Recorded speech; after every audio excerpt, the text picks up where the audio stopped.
los dos segmentos de varilla cilíndrica están fijos a los muros rígidos, de manera que hay un espacio de 0.01 pulgadas entre ellos cuando la temperatura es de 60 grados Fahrenheit. Cada varilla tiene un diámetro de 1.25 pulgadas. Determine el esfuerzo normal promedio en cada varilla si la temperatura aumenta a 400 grados Fahrenheit. Como pueden apreciar, ingenieros, nosotros tenemos un problema que involucra un cambio de temperatura. Algo que podemos apreciar de este problema es que tenemos un claro entre las dos varillas. ¿Qué quiere decir esto? Que en el momento en el que la temperatura empieza a aumentar, las varillas obviamente se van a empezar a dilatar. Sin embargo, va a llegar un momento en el que la dilatación es tanta que este hueco se va a cerrar. Entonces, es ahí donde comienzan los esfuerzos. Debido a que cada una de estas varillas, al ya no poderse dilatar más, entonces va a tender a esforzarse. Por ahora el problema nos da los datos de las propiedades de los materiales. Tenemos el módulo de elasticidad y también tenemos el coeficiente de expansión volumétrica. Además nos están dando el módulo de cedencia, que no va a ser de mucha utilidad en este problema. Sin embargo, pues bien, no lo están dando, no hay mucho que hacer. Entonces, para dar inicio con este problema, vamos a utilizar un método que se llama el método de superposición. Y este método consiste en hacer dos diagramas donde nosotros vamos a representar los desplazamientos que existen por temperatura y en el otro diagrama vamos a representar los desplazamientos que están por carga. Al final, como en todos los métodos de superposición, vamos a sumar estos desplazamientos, porque déjenme les comento algo.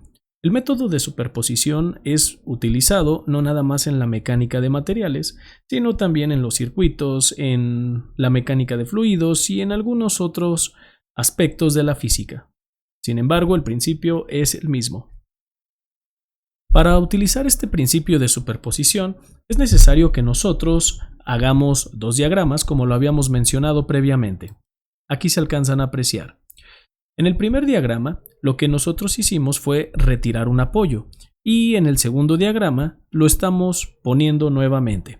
Entonces, ¿por qué estamos haciendo esto o para qué nos sirve? Veamos cómo utilizar este método de superposición. En el primer diagrama, recuerden que nosotros retiramos un apoyo. Eso quiere decir que en el momento en el que la temperatura aumenta, tanto la varilla de aluminio como la varilla de cobre van a tender a desplazarse libremente. Y cuando esto ocurra, pues claro que no va a haber ningún esfuerzo porque no hay nada que se esté oponiendo a ese desplazamiento. Al no tener un apoyo en este diagrama, eso quiere decir entonces que el desplazamiento del cobre va a venir hacia la derecha. Recuerden que este desplazamiento es libre y le vamos a llamar delta CU, haciendo referencia a que es el desplazamiento del cobre, pero además le vamos a poner el subíndice de temperatura, porque estamos hablando de un desplazamiento provocado por el cambio de temperatura. De manera similar, lo que vamos a hacer es poner ahora el desplazamiento que tendría el aluminio en esa varilla, y vamos a ponerle delta AL y también le vamos a poner el subíndice T, que es el desplazamiento por temperatura. Recuerden que en este diagrama, al retirar nosotros el apoyo, estamos dejando que las varillas se desplacen a la derecha libremente. Y sí, seguramente ya lo notaron y se estarán preguntando de que este diagrama o este elemento que tenemos en estos diagramas es distinto al elemento original, porque el elemento original tiene un claro entre las dos varillas. Sin embargo, hay que prestar mucha atención ¿por qué hicimos esto? Si nosotros retiramos este apoyo del elemento original, nos vamos a dar cuenta de algo. Nos daríamos cuenta de que aparentemente, pues el elemento queda volando, miren. La pieza de aluminio prácticamente estaría volando. Entonces, para que no ocurra esto que fue lo que hice, lo que yo hice fue mejor pegar esa pieza de aluminio junto con la de cobre.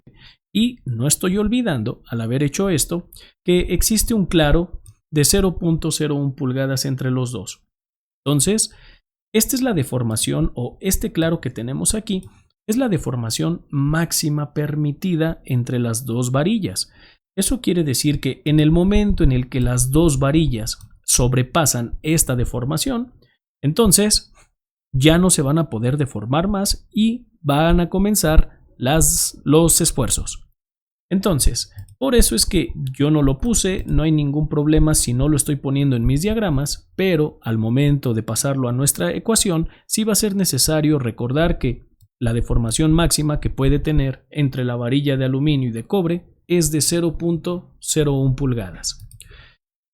Ahora, como saben, pues nosotros tenemos del otro lado, o en el otro diagrama, tenemos el apoyo nuevamente. ¿Y qué sabemos?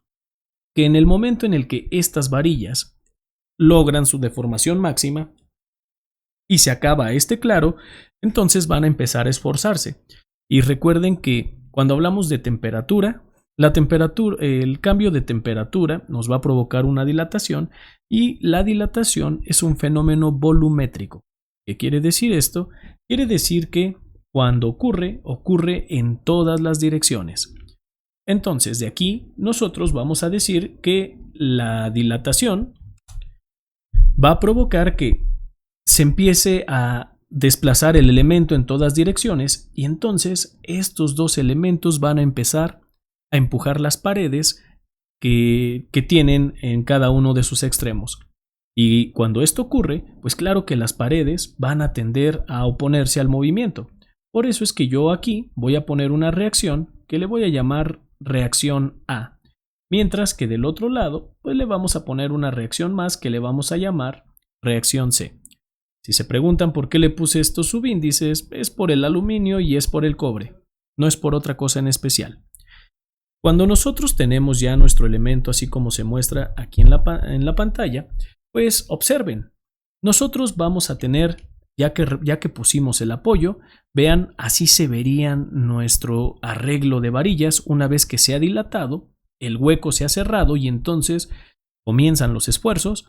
Entonces nosotros vamos a tener una reacción, como lo acabamos de ver, que nosotros le llamábamos RA. Y por otro lado, vamos a tener otra reacción que le llamábamos RC. Como ustedes pueden apreciar, esta reacción RA lo que va a hacer es desplazar al elemento de aluminio y de cobre hacia la izquierda. Claro, recuerden que todas las fuerzas nos van a generar desplazamientos. Eso quiere decir que nosotros vamos a tener en esta dirección un desplazamiento que le vamos a llamar desplazamiento AL. Y también vamos a tener un desplazamiento que le vamos a llamar desplazamiento CU. Como pueden apreciar, estos desplazamientos que acabamos de poner nosotros no tienen un subíndice T, y eso se debe a que estos desplazamientos son provocados por la carga. Estamos hablando de desplazamientos por carga axial. Como pueden apreciar, nosotros ya hemos terminado nuestros dos diagramas y recuerden que para que sea el método de superposición tenemos que sumar todos los diagramas o todas las partes que nosotros hayamos obtenido para poderle dar solución a este problema.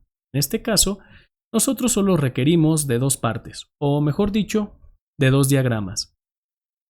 Como acabamos de mencionar hace unos momentos, entonces vamos a sumar estos desplazamientos. ¿Y cómo nos quedarían estos desplazamientos?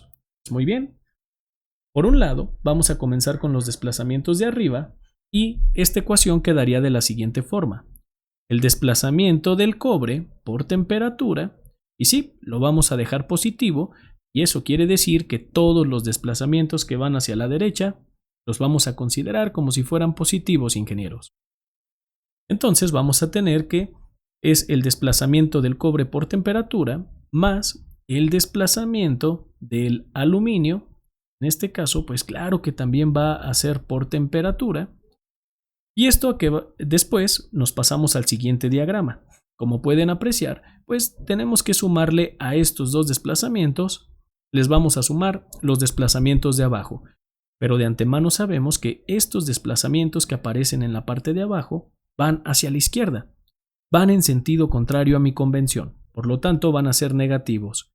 Y esto quiere decir entonces que vamos a tener el desplazamiento del cobre menos el desplazamiento del aluminio.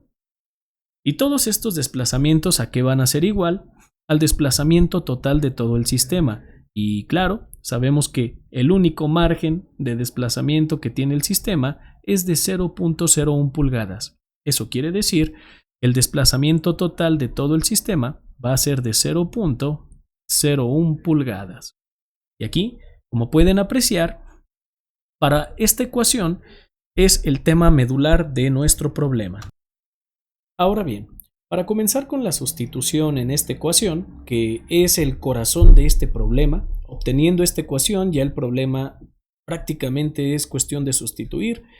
Una vez que ya tenemos el corazón de este problema, pues hay que recordar algo. Cuando nosotros hablamos de desplazamientos relacionados con la temperatura, vamos a decir que el desplazamiento es igual a ¿qué? El desplazamiento por temperatura es igual a el coeficiente de expansión volumétrico por la longitud original, es decir, la longitud que tiene el elemento a la temperatura 1, y eso lo vamos a multiplicar por un gradiente de temperaturas. Recuerden que un gradiente de temperaturas, ingenieros, es una diferencia de temperatura, pero para esta ecuación que nosotros tenemos, el gradiente de temperatura siempre debe de ser la temperatura final menos la temperatura inicial. Esto es muy importante recordar. Por otro lado, también sabemos que podemos obtener un desplazamiento por carga. Y este desplazamiento por carga es igual a ¿qué? Pues es igual a la carga por la longitud entre el área que multiplica al módulo de elasticidad. Entonces ahora nosotros, ya que conocemos estas ecuaciones, podemos comenzar a sustituir. La sustitución la voy a hacer en la parte de abajo y quedaría de la siguiente manera. Primero vamos a sacar los desplazamientos por temperatura del cobre. Y como acabamos de ver, ocupamos primero obtener el coeficiente de expansión térmica. Aquí nosotros podemos ver que este coeficiente se encuentra aquí y va a ser de 9.4 por 10 a la menos 6, y esto nos queda en unidades de 1 entre grado Fahrenheit. Después lo vamos a multiplicar por la longitud, que es la longitud a la que se encuentra la varilla en la temperatura 1, es decir, a 60 Celsius. 60 grados Fahrenheit. Y entonces esta longitud sabemos que es de 12 pulgadas. Después lo vamos a multiplicar por el gradiente de temperaturas y de una vez sería conveniente obtenerlo. Como saben, el gradiente de temperaturas es la temperatura final menos la temperatura inicial. Eso quiere decir que el gradiente de temperaturas va a ser de 340 grados Fahrenheit. Vamos a escribirlo para que no vaya a haber dudas. El gradiente de temperatura es de 400 grados Fahrenheit menos 60 grados Fahrenheit, dando como resultado 340 grados Fahrenheit. Y listo. Ese es el valor que nosotros vamos a sustituir aquí. Ya tenemos este término. Nos pasamos al término siguiente. Vamos a tener entonces que más el coeficiente de expansión térmico del aluminio es de 13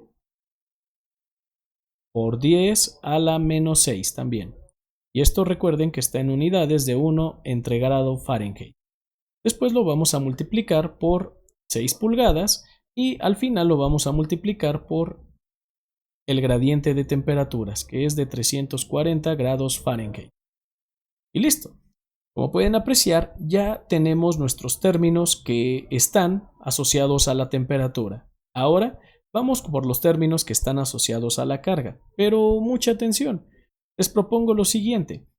Para no estar trabajando con los negativos y para tener las incógnitas del lado derecho, les digo las incógnitas del lado derecho porque ahorita al sustituir vamos a pasar la deflexión por carga hacia el otro lado. Eso quiere decir entonces que nosotros vamos a tener que esto es igual a ¿qué?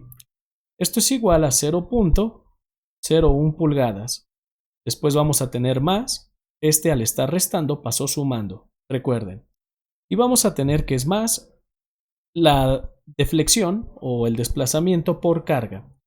Para este desplazamiento por carga ocupamos la carga que está soportando el cobre por su longitud entre el área por el módulo de elasticidad. Y entonces, pues vamos a obtener esos valores. Primero, ¿qué carga está obteniendo el cobre? Aquí en este diagrama se vería de manera más simple. ¿Y cómo podemos saber qué carga está teniendo el cobre o qué carga está soportando? Porque, como lo veíamos en la mecánica de materiales en problemas anteriores, generalmente hacemos un corte en la sección donde queremos determinar la carga.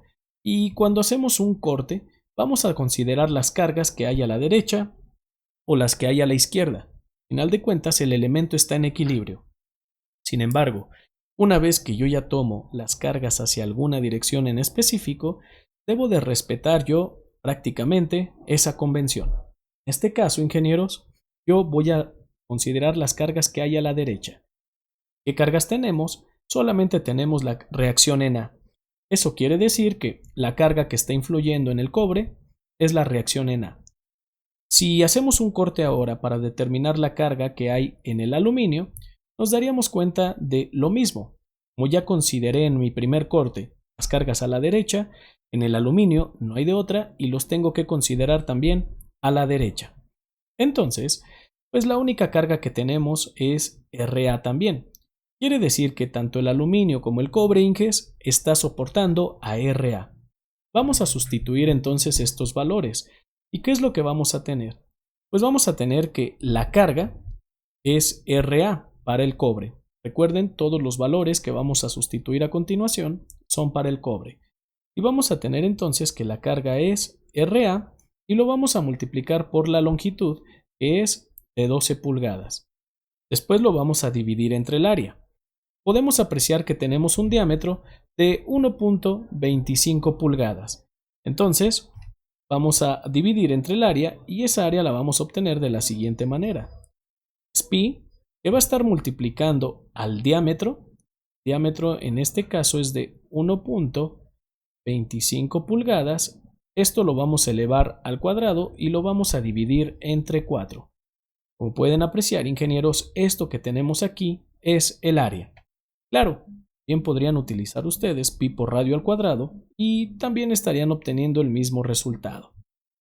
Después, ¿qué más vamos a tener? Vamos a tener que multiplicar esta área por el módulo de elasticidad. ¿Cómo quedaría entonces? Pues ese módulo de elasticidad que nosotros podemos apreciar para el cobre, aquí se encuentra, ¿es de cuánto? De 15 por 10 a la 3 KSI. Eso quiere decir que yo lo voy a sustituir como 15 por 10 a la 6 PSI. Hay que recordar, ingenieros, que un PSI, o mejor dicho, un KSI es igual a 1000 PSI. ¿Qué es un PSI? Es una libra sobre pulgada al cuadrado. Después, aquí nosotros le vamos a sumar. Y ahora lo que vamos a hacer es lo siguiente. Pues vamos a sustituir la deformación por carga del aluminio. Y esa deformación por carga quedaría de la siguiente forma. Ocupamos la carga que hay en el aluminio, ya sabemos, es Ra. Lo vamos a multiplicar por la longitud, que ya vimos que es de 12. Después, esto lo vamos a dividir entre el área, que ya vimos que lo podemos obtener como pi, que multiplica al diámetro, y si pueden apreciar, pues ambas varillas tienen un diámetro de 1.25. Es decir, pues que vamos a multiplicar por 1.25 al cuadrado. Lo vamos a dividir entre 4, ya que estamos hablando de diámetros. Y lo vamos a multiplicar por el módulo de elasticidad del aluminio, cual, como pueden ver, es de 10 a la 3 KSI. Eso quiere decir que nosotros vamos a poner por 10 a la 6, vamos a ponerle por 10 a la 6, y esto me quedaría, desde luego, en PSI, libra sobre pulgada al cuadrado. Y listo, ingenieros. ¿Qué podemos apreciar de esta ecuación? Hasta ahorita, nosotros tenemos una ecuación con solamente una incógnita. Entonces, vamos a reducir algunos términos de esta ecuación. Por ejemplo, vamos a hacer esta operación y esto nos daría como resultado 0.03835.2. Es solamente este valor. Ahora vamos a ponerle más y vamos a reducir este término. Podemos apreciar que es de 0.02652. ¿Y esto a qué va a ser igual? Pues va a ser igual a estos dos términos que nosotros tenemos del lado derecho. Recuerden que estos términos nos van a quedar en función de RA. Y este primer término, al nosotros simplificarlo, nos da como resultado 6.5189 y vamos a ponerle un decimal más. Vamos a ponerle un 86, fueron 2, y esto nos quedaría por 10 a la menos 6. Esto desde luego que me va a quedar en función de RA. Después vamos a tener más y debemos de poner este valor que nosotros tenemos del lado derecho. Eso quiere decir que tendríamos 4.8892. Y esto por 10 a la menos 7. Y desde luego que esto me va a quedar en función de RA también. Y listo. Podemos apreciar que nosotros seguimos teniendo una ecuación con una incógnita y simplemente vamos a sumar RA, sumamos los términos del lado izquierdo y lo pasamos dividiendo. De tal modo que a partir de esta ecuación, pues nosotros ya vamos a poder determinar el valor de RA. Si nosotros despejamos RA, vamos a tener un valor de 48.097.40. Y esto desde luego que nos queda en libras. Este es el resultado de la reacción que nosotros le llamamos RA. Ahora, ¿cuánto valdría la reacción en RC? Pues es muy simple. Si nosotros hacemos una sumatoria de fuerzas en X es igual a 0 y decimos que hacia la derecha son positivos, pues vamos a tener nosotros el valor de RC menos el valor de RA. Y como ya no tenemos más cargas que estén actuando en la dirección X, entonces vamos a decir que esto es igual a 0. Eso quiere decir entonces que la carga en C va a ser igual a la carga o la reacción en A. Entonces prácticamente podríamos decir, y por cierto, podríamos decir que este es el valor también de la reacción en C. ¿Y por qué nos apareció con el mismo signo? Porque recuerden que cuando nosotros estamos asignando reacciones, como no conocemos las cargas, suponemos en qué dirección van. Y yo supuse mis reacciones que iban a venir en esta dirección, ya que en el momento en el que se empieza a dilatar el elemento, tiende a empujar las paredes. Entonces, para mantener el equilibrio, las reacciones se oponen a ese desplazamiento. Por eso los puse de esa manera y bueno, pues el problema me está indicando que lo hice bien. Ahora, hasta aquí nosotros ya tenemos las reacciones. Ahora sí ya sabemos cuánto está cargando cada uno de estos elementos. Yo puedo conocer el esfuerzo de manera muy simple, ya que si nosotros observamos tenemos una carga axial. Entonces, vamos a encontrar, por ejemplo, primero el esfuerzo que hay en el cobre, que vamos a llamar esfuerzo con subíndice CU. Y la carga que tenemos nosotros es de 48.097.40 libras. Recuerden que esa carga nosotros ya la habíamos encontrado a través de cortes previamente y veíamos que era la reacción en A. Esto lo vamos a dividir entre área, porque por cierto, no olviden ingenieros que cuando nosotros tenemos un esfuerzo normal, la ecuación es carga entre área. Y para que esto pueda ocurrir, la fuerza necesita ser perpendicular a la sección transversal del elemento. Entonces, pues nosotros ya tenemos carga y lo vamos a dividir entre área, es decir, entre pi, que va a multiplicar ¿a qué? Pues va a multiplicar a 1.25 pulgadas, esto va a estar elevado al cuadrado, y lo vamos a dividir entre 4. Y ahora sí, nosotros vamos a tener un esfuerzo cobre de 39.193 y esto desde luego que nos va a quedar en KSI. Listo. Ahora, nos pasamos al siguiente esfuerzo, que es el esfuerzo que va a haber en el aluminio. ¿Y qué podemos apreciar aquí? Pues que bien, el esfuerzo que va a haber en el aluminio, pues prácticamente sería el mismo. ¿Y eso a qué se debe? Pues se debe a que ambos elementos tienen la misma sección, ambos elementos tienen la misma carga, pues entonces el esfuerzo sería el mismo. Sí, yo estoy de acuerdo con ustedes, el aluminio, de hecho vamos a ponerle aquí, no tiene las mismas propiedades que el cobre, pero recuerden algo, cuando nosotros estamos hablando de esfuerzo axial, entonces, si ustedes ven la ecuación de esfuerzo, en ningún momento habla de las propiedades del material. Si estuviéramos encontrando los desplazamientos, como lo vamos a hacer ahora, ¿sí? Ahí sí probablemente, claro que estaríamos utilizando las propiedades y probablemente tendríamos valores distintos. Pero aquí, el esfuerzo es exactamente el mismo en el cobre como en el aluminio, porque la carga es la misma y la sección transversal también es la misma. Ahora, vámonos a lo último que nos dice el problema, que es determinar también el esfuerzo normal en cada una de las varillas y también determinar la nueva longitud del segmento de aluminio. Es decir, no sabemos si el cobre realmente se está dilatando, se está comprimiendo, ya que recuerden que las propiedades termofísicas son distintas entre ambos materiales. Pero no hay ningún problema. Justamente ahora vamos a ver qué es lo que está pasando. Y para poder despejar nosotros, o más bien para poder conocer el desplazamiento del aluminio, nos vamos a regresar nuevamente a nuestra ecuación original. ¿Se acuerdan que esta era la ecuación que yo les mencionaba que era el corazón de este problema? Pues bien, con esta ecuación vamos prácticamente a encontrar lo que nos están pidiendo, que es la deformación total del aluminio. Y para obtenerlo es muy simple.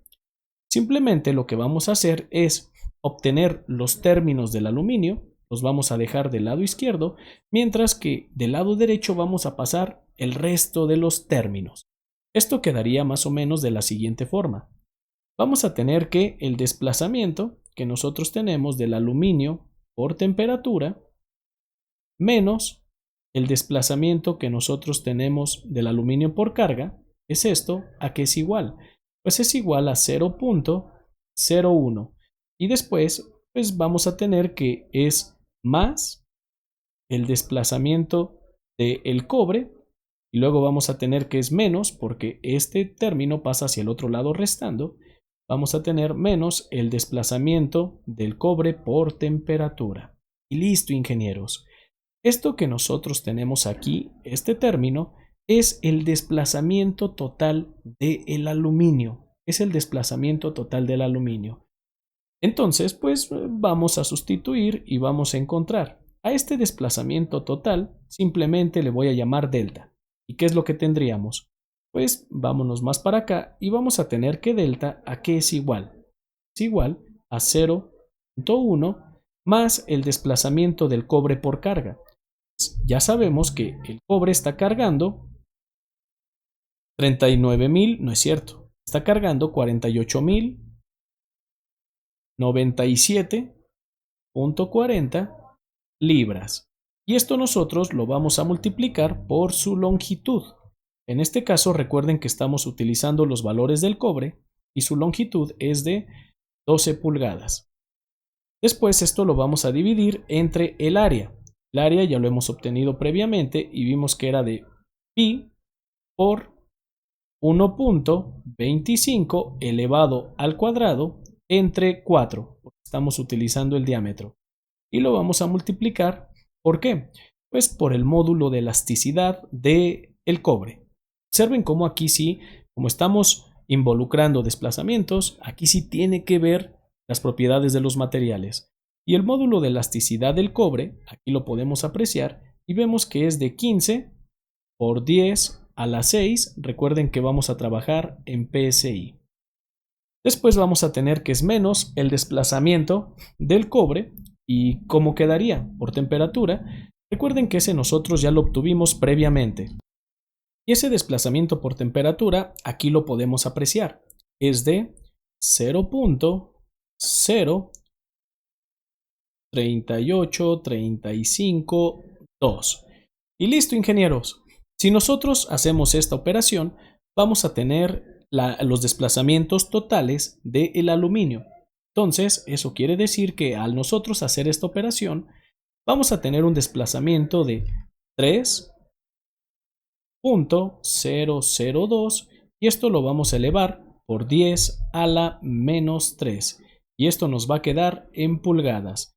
Y listo, ingenieros, este es el desplazamiento que tuvo el aluminio gracias a todo este fenómeno térmico que estuvo ocurriendo. Es decir, que de acuerdo a los desplazamientos del aluminio, pues este fue lo que el aluminio se desplazó, o digamos, nosotros le sumamos a la longitud inicial del aluminio este valor, y si quisiéramos conocer la longitud final del cobre, bueno, pues simplemente lo que tendríamos que hacer es a 0.01 le vamos a restar este valor y le estaríamos sumando a la longitud total del cobre. Y de esa manera ya se habría cerrado el hueco y al final esas fueron las longitudes totales de cada una de esas varillas.